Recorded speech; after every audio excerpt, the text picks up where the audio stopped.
I didn't know that they had GLP-1 friendly foods in the store. Am I missing something? Am I late to the party?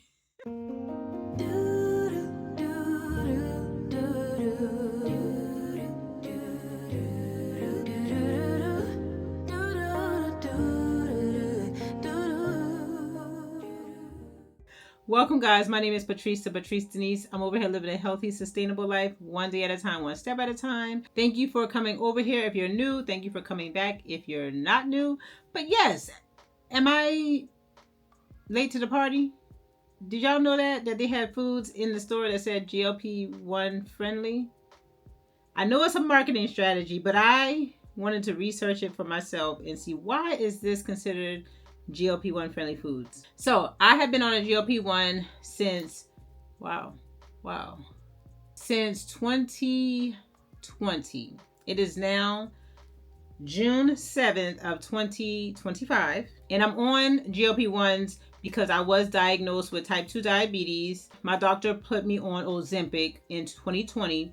And at that time, I was just taking it because this is something that he wanted me to take for blood sugar control. Prior to Ozempic, he did try to get me approved to be on Bydureon, but my insurance didn't approve it. So Ozempic was the GLP-1 choice that we went with. So GLP-1s have been around forever. And I have never seen anything in the store saying GLP-1 friendly. So I know it's a marketing strategy because so many people are on GLP-1s now, which is a good thing because GLP-1s have helped so many people with their blood sugar control, with their weight management, because now you know that they are FDA approved for weight loss in the form of Wegovy as well as Zepbound. Ozempic is the semaglutide or semaglutide, and the weight loss form of it is Wegovy. And then we have tirzepatide, which is Mounjaro, and then in the weight loss form is Zepbound. So, and then they have all others. There's so many other GLP-1s out there. We got Trulicity, we got Saxenda, Victoza. We, like I said, Bydureon. So these GLP-1s have been out. But what I'm saying is, I have never seen it actually on a label. So when I saw that yesterday, I went to get lunch for work. So I knew I had to go to my part-time job today. So I wanted to get something quick and easy for lunch because I didn't feel like cooking yesterday. Y'all saw the vlog yesterday. I was just relaxing and chilling and doing some things for my church. So I didn't feel like cooking.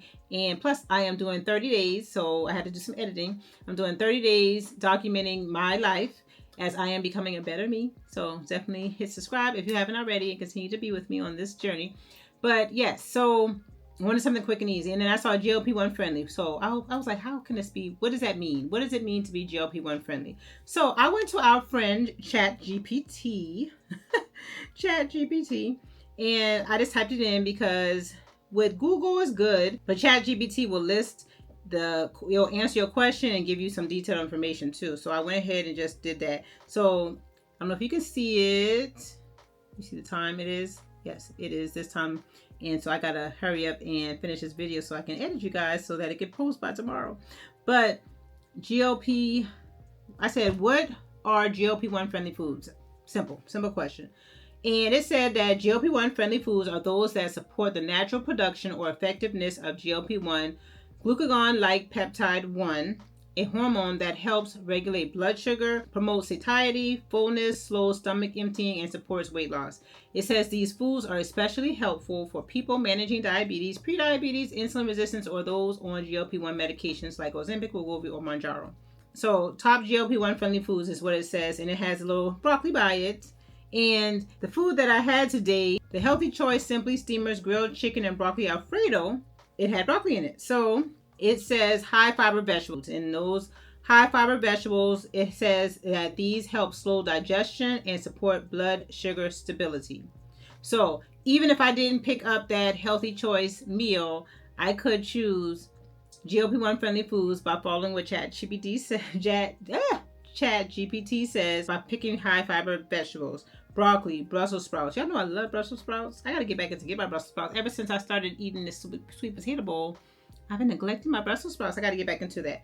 Broccoli, Brussels sprouts, spinach. I do my spinach inside my smoothies in the morning. Kale, cabbage, cauliflower, and zucchini. So those are some high fiber vegetables that you can have that are GLP-1 friendly because they support the natural production or effectiveness of the GLP-1. And number 2, low glycemic fruits. And it says that these provide nutrients without spiking your blood sugar. So berries like blueberries, raspberries, strawberries, apples with the skin for the fiber, pears, cherries, and plums. And then healthy fats. They say that these promote satiety and slow digestion. And then the first one it says is avocados. And I love avocados, so yay! I put that in my sweet potato bowl. Others are extra virgin olive oil, nuts, which are like almonds, walnuts, pecans, and then the seeds, the chia, the flax, the pumpkin, the sunflower. Those are the healthy fats. And then we go to the lean proteins. And I don't know if this is in any type of order because we are big on proteins. So I don't know. But number 4 is lean protein. And it says that protein helps stimulate GLP-1 and keep you full. So a lot of these foods, as you see, is saying it keeps you full, the satiety. So chicken breasts, turkey, salmon, tuna, sardines, eggs, Greek yogurt, and if you are vegan, then you got the tofu or the tempeh? Tempeh. I'm not sure how to pronounce it, tempeh, but that. I don't even know what that is, so I can't even tell you how to pronounce it. So that is a good protein, a good lean protein. And then number 5, whole grains. And it says this, and you can see it says in moderation, whole grains. So fiber-rich, slow digestion carbs. These are these whole grains. Quinoa, steel-cut oats. So going back to what I had today, and I'll show you in a second what I had in my lunch bag. I had some mush, but steel-cut oats, brown rice, barley, and farro. Am I pronouncing that right? Farro. Farro. I gotta look that up too. So I'm glad I went to ChatGPT because now I need to look up what is tempeh as well as farro and see if I would like those. Okay, and then we got number 6, fermented foods, which these support gut health, which is linked to GLP-1 function. Sauerkraut, kimchi, kefir, kefir, K-E-F-I-R, kefir, plain Greek yogurt, that's under fermented foods as well. Okay, miso, M-I-S-O, and tempeh, again, T-E-M-P-E-H. I gotta look that up. Tempeh. I'll look that up in a second. Let's see. What is tempeh? ChatGPT. Have y'all got into ChatGPT? Because it will help you out. What is tempeh? Tempeh is a fermented plant-based protein made primarily from whole soya beans. It originated in Indonesia and is popular in vegetarian, vegan, and health-conscious diets around the world. It says soybeans are cooked slightly fermented with a mold called rhizopus rhizopus oligospores, and then pressed into firm cake-like block. It says it's rich in nutrients. It's high in protein, about 15 to 20 grams per 3 ounces. It contains probiotics from the fermentation, and it's a good source of iron, calcium, magnesium, and B vitamins. I'm gonna have to look at what this looks like first of all to see. But it says what does it taste like? Nutty, earthy, slightly tangy or mushroomy. It absorbs marinades and seasonings well. So I guess it kind of tastes like what you season it with. But it says you can slice or cube it, pan fry, grill it, bake it. But it says, why is it GLP-1 friendly? See? It's high in protein and fiber, keeps you full longer. Fermented, supports gut health, and its low glycemic index supports stable blood sugar. Okay. All right, so back to where I was at. In the number 7, back to the GLP-1 friendly foods. Number 7, the legumes, which are a great plant-based source of protein and fiber. So the lentils, the chickpeas, the black peas, the edamame. And then the number 8 was green tea and coffee in moderation. And it says it may support GLP-1 secretion and metabolism. And of course, we need to look at the foods to avoid on GLP-1, or it says foods to avoid these are GLP-1 unfriendly. These can interfere with blood sugar balance and hunger cues. So those refined carbs, white bread, and the pastries.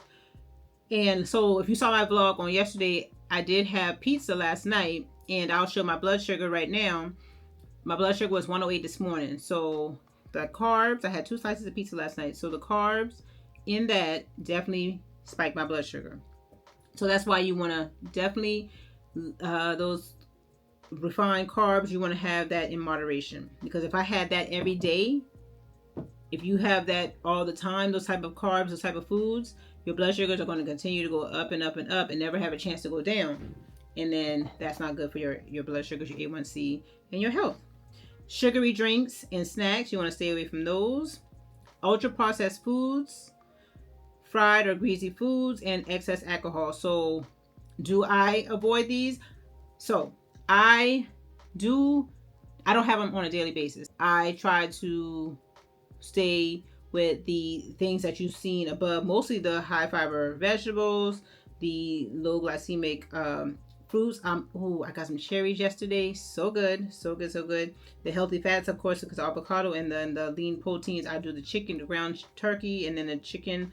Had that this week, as well as tuna. Yeah. So just trying to, as much as I can, be with those friendly foods, and I'm not going to say I avoid it, but try to have less of the GLP-1 unfriendly foods because I don't want my A1C to increase.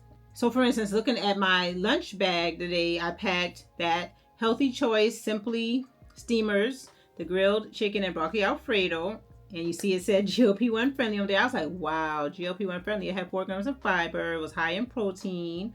So because it had 28 grams of protein. And it was 190 calories for that one serving. And so I had that. And then I also had some of the Oath Nutrition. And this one was the Cocoa Raws flavor. Cocoa Raws. And what I do with that is I have found that I don't like to use that little, what do you call it? The little mixer thingy. I don't do that. I go ahead and put it in a cup that goes on my Magic Bullet. And I just one time like let it go once, and it shakes it up, and it mixes it really well for me. And then I had my cottage cheese, and I had the peach flavor. This is what was in my lunch bag when I was at work today. And then I also had a Pure Protein Chocolate Deluxe. That's one of my favorite little snacks. So I had that after lunch, like it was around 3 something today that I had that, like a little snack. And yeah, that was it for me. You also didn't see in my lunchbox is I did also have the mush. I said I had the mush, so I did eat that for breakfast this morning. And yeah, that's 200 calories. That does have, you need to be aware that that does have carbs. So it has 30 grams of carbs, but it has the coconut milk, the rolled oats, and so forth in there. And then I also had, to keep me with some energy, I had some Amino Lean, a energy drink. So that is what I ate today for breakfast and lunch. And let me show you how that little meal looked. So it came in this little container as a steamer.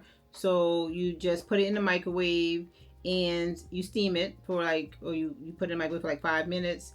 And underneath is where the sauce is. So you just mix it up in the sauce, and it was good. So it was, I would say, a good serving.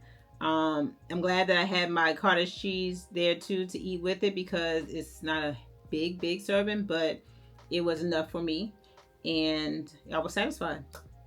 And let's look at the nutrition facts of this meal, because even though it says it's GLP friendly, we want to make sure it's still a decent meal for us. So when I'm looking at the nutrition facts, I was in a program about a year ago where we had a coach, I believe he was called a coach, come to us, and it was for my daughter, and he would give us just good things to think about, suggestion tips to help us on our health journeys. And one thing he said about looking at the nutrition facts on the back of the food labels on the back of the foods is that when you're looking at the percent daily value, anything that's over 20 or 20 and above. Once it gets to the high teens, 20 and above, that's like the yellow area or the cautious area if it's something that you are trying to limit. So for instance, let's look at cholesterol. On this food label, cholesterol is 28%. That's in the yellow area. We want to be cautious about that. Is this something that I should be having? Being that the cholesterol here is 28% of my daily value for cholesterol, I need to look at my other foods that I'm ingesting throughout the day to make sure I'm not getting over or too much cholesterol for the day. Also the sodium, and that's what I was leading to, the sodium. The sodium here, 600 milligrams, 26%. We know that it's going to be high in sodium because it is a packaged meal and they're trying to preserve it. So again, I would need to look at the other things that I'm eating throughout the day to make sure I don't have a lot or an excess amount of sodium for the day. And then the protein is good because we want protein, and also potassium and the vitamin C. That's okay because those are things we want. So I want to have a good amount of protein. So 42% of the daily value. And then also you got to look at daily value. Whose daily value? So the daily value percentage, if you go down and see the star down there, it says the percent daily value tells you how much a nutrient in a serving of food contributes to a daily diet. And they're basing this off of a 2,000 calorie a day diet for the general nutrition advice. So you got to kind of look at it and see how it fits in. So yeah, when I saw that and it said GLP-1 friendly, and it just sparked in me to look at that a little closer. So that's why I want to tell you from this video. You can see these different things that say GLP-1 friendly. Make sure you do your research. Why is it GLP-1 friendly? Why is it a GLP-1 food? Why is this pill a GLP-1? Because they have like, different vitamins and different supplements that say GLP-1 friendly. Why is it GLP-1 friendly? So look into it. These, like I said, GLP-1s have been out since a long time. And we didn't see that before. Now, another thing, when I was riding on the way home from work, and I was like, I'm gonna be talking to y'all about this. It reminds me that they have things that say keto friendly. Why is that keto friendly? So just do your research. If you don't do anything else, do your research. And that's one thing I can say on becoming a better us is we have to do our research. Do our research for ourselves. Don't just rely on what you see, what you hear. Dig a little deeper and be your own advocate and get your research for yourself, and make sure whatever you're looking into aligns to what you need for your body. Because yeah, that might be GLP-1 friendly, but do I need that on my GLP-1 journey? Just do a little research. That's all. And that goes for any journey. You don't have to be on a GLP-1 for you to listen to that advice. If you're on any journey, I'm talking to myself. Y'all know these things come to me first and then I bring them to you. So on any journey that you're on, spiritual, mental health, financial, emotional, whatever journey that you're on, before trying something new, before getting into something, do your own research. All right, guys, I have to edit this video and post it by tomorrow to be on my 30 days of becoming a better us. And I still have to do my 30 minutes of exercise. So I'm going to post my 30 minutes of exercise here. I'm going to get on my treadmill and I will do 30 minutes of a walk, run, however I feel when I get on there. But I just want you guys to know that I thank you for your support. It means a lot to me that you're checking in and watching each day as I post. I've been posting in the shorts my 30 days of exercise, and I am enjoying that. Thank you for Unglamorous Glow for introducing this challenge. There's a lot of people out here doing challenges and I am loving it. I saw that Traces of Twan's Life, She Is Tamika, and Kim J's Sweet Healthy Life are also doing different challenges. So definitely check out everybody's challenges and jump on board. It just keeps us motivated and inspires us to continue on. Thank you guys. I love you guys. See you tomorrow. God bless.